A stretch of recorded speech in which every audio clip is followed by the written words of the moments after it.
उपनिषदों में वचन है पहला ही,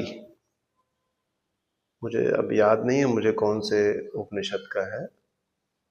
पहला ही वचन है कि परमात्मा जो है वो बोर हो रहा था, तो उसने ये संसार की रचना की। तो परमात्मा जब बोर हो रहा था और ये संसार की रचना की, तो माने चेतना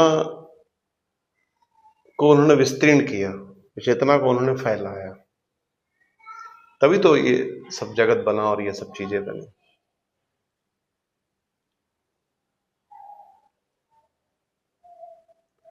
चेतना का जो स्वभाव है, चेतना का जो अर्थ है, चेतना का अर्थ ही है फैलना, फैला होना, फैलाव होना। तो अपन विज्ञान की भाषा में या साइंस की भाषा में उसको कोशिश करें समझने की, तो वो ये है कि जो अमीबा आपने देखा होगा, अमीबा सभी बच्चे 9वीं 10वीं 11वीं की कक्षा में पढ़ते हैं। अमीबा को अगर आप दो हिस्सों में तोड़ देते हैं तो फिर वो अलग अलग हिस्सा अलग अलग जिंदा हो जाता है, समझ गए। फिर उसको 4 हिस्सों में तोड़ते हैं तो फिर चारों हिस्से अलग अलग जिंदा हो जाते हैं। फिर 4 का 8 करते हैं, 8 का 16 करते हैं, तो हर हिस्सा अपने आप में एक अलग यूनिट हो जाता है। मोटे मोटे तौर पे ऐसा ही चेतना का स्वभाव है, मोटे मोटे तौर पे ऐसा ही चेतना का स्वभाव है। उसको जितने हिस्से में आप बांटते जाओ वो वैसा होते चला जाता है। अनवरत कितना भी कर लो आप।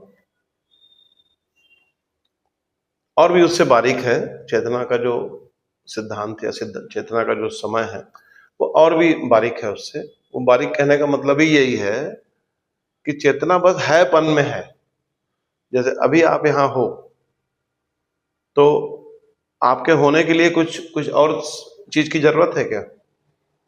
कोई और चीज की जरूरत है आपको? अपने को अनुभव कर पा रहे हो ना आप?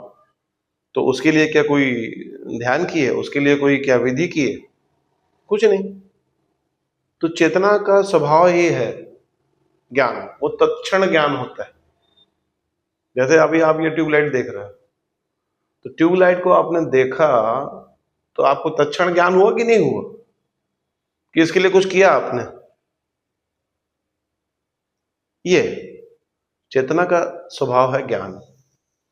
चेतना का स्वभाव है विस्तीर्ण होना, पूरा विस्तीर्ण। कुछ भी नहीं होगा, ऐसे कई पृथ्वियां नष्ट भी हो जाएंगी तो भी चेतना रहे। हम चेतना के अंदर ही सब कुछ हम हैं। आप ऐसा समझो कि एक समुद्र है, समुद्र के अंदर हम सब हैं। वो चेतना ही, नाम अपन कुछ भी ले लें उसको, वो आप चेतना बोल लो या भगवान बोल लो या परमात्मा बोल लो, वो सब एक ही मतलब है उसका। ये आपके मेरे बीच जो गैप है, ये आपके और हमारे बीच में जो ये गैप है, ये भी यही चैतन्य है। हमको पता नहीं चलता है क्योंकि हमारा ख्याल नहीं जाता उधर, अपन देखते नहीं ना उसको। जैसे ये ट्यूबलाइट जल रही है अभी, तो ये ट्यूबलाइट से रोशनी हो रही है ऐसा आपको ख्याल है, लेकिन रोशनी जिससे हो रही है वो रेस, उस रेस को हम देख पा रहे हैं क्या? देखो जरा, उसको तो हम नहीं देख पा रहे हैं। तो वो जो रेज है वही चेतना है, वही प्रकाश है, वही ज्ञान है। फिर मैं बार बार कह रहा हूं कि शब्दों में समझना थोड़ा कठिन तो है ही, पर अनुभव में और भी कठिन है। उसको धीरे धीरे धीरे धीरे आपको अनुभव में लाना होगा। जैसे आप रोज सवेरे आप ऑफिस के लिए तैयार होते हैं, निकलते हैं, तो आप कंघी करते हैं, बढ़िया आईने के सामने खड़े हो जाते हैं। तो एक प्रयोग कीजिएगा कल। कल आप जब आईने के सामने खड़े होंगे तो आईने में आप अपना प्रतिबिंब देखते हैं, तो प्रतिबिंब ना देख के आप आईने को देखना। दिखता है क्या आईना? जब आप आईने को देखेंगे तब आपको समझ में आएगा चेतना क्या है।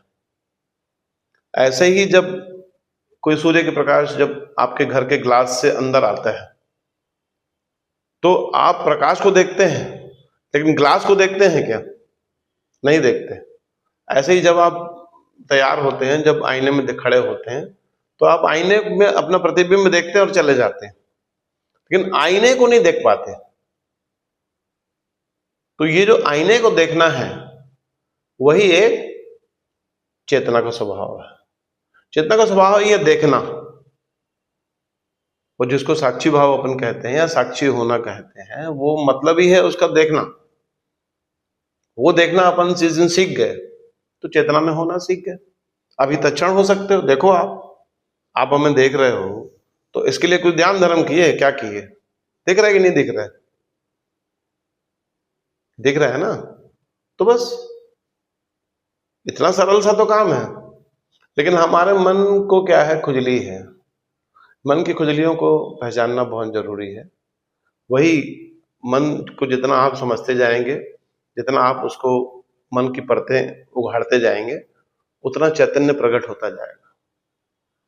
आप ही चैतन्य हैं। चैतन्य का और सरल शब्द अगर समझे तो जागृति, जागना, चेतना, जीवंत होना, अलाइव, यही तो उसके मीनिंग है। लेकिन नहीं, हमको तो मतलब और कुछ समझना है। जानते अपन सब हैं, लेकिन उसको ख्याल में नहीं लाते हैं। तो आज प्रयोग कीजिएगा जाके, चैतन्य का प्रयोग आप करते रहिए, देखते रहिए। जितनी बारीक से बारीक चीजें हो सकती हैं वो देखते रहिए। और देखने वाले को सदैव याद रखिए, देखने वाले को देखिए हरदम। आप मूवी देख रहे हैं तो ये ख्याल रखिए कि कौन देख रहा है। आप मार्केट में जा रहे हैं, कार चला रहे हैं, गाड़ी चला रहे हैं, तो चलाने वाले को भी होश रखिए कि कौन चला रहा है गाड़ी। तो वो जो होश रखेंगे वही चैतन्य है, वही चेतना है, वही साक्षी है। उसको देख पाना, चेतना का स्वभाव है देखना। पूरा ब्रह्मांड, पूरा संसार जो है वो चेतना देख रहे हैं। जब आप अपने धार्मिक क्रिया का अनुष्ठान करते हैं, तो उसमें क्या बोलते हैं कि परमात्मा सब देख रहे हैं। आप कहीं भी पाप करो, कहीं भी पुण्य करो, सब वो दे, सब लेखा जोखा उसके पास है। तो क्या अर्थ है इसका? इसका अर्थ ही यही है कि आपकी चेतना जागृत है। वो कोई नहीं भी देख रहा है तो आप तो देख ही रहे हो ना। तो आप देख रहे हो मतलब आपके अंदर भी चेतना है, तो मतलब परमात्मा देख ही रहा है। यही अर्थ है चेतना का। दूसरा चेतना का जो वो है अर्थ है, वो है प्रेम। उसका स्वभाव है, अपने स्वभाव को तुम पहचानो। ऑटोमेटिक स्वभाव है प्रेम। किसी भी जीव जंतु में भी आप देख लीजिए, कुत्ते में, बिल्ली में, या चिड़िया में, पक्षियों में, मनुष्यों में, वो छोटा बच्चा पैदा होता है या छोटा कुछ भी होता है तो ऑटोमेटिक प्रेम उसकी तरफ खींचता है।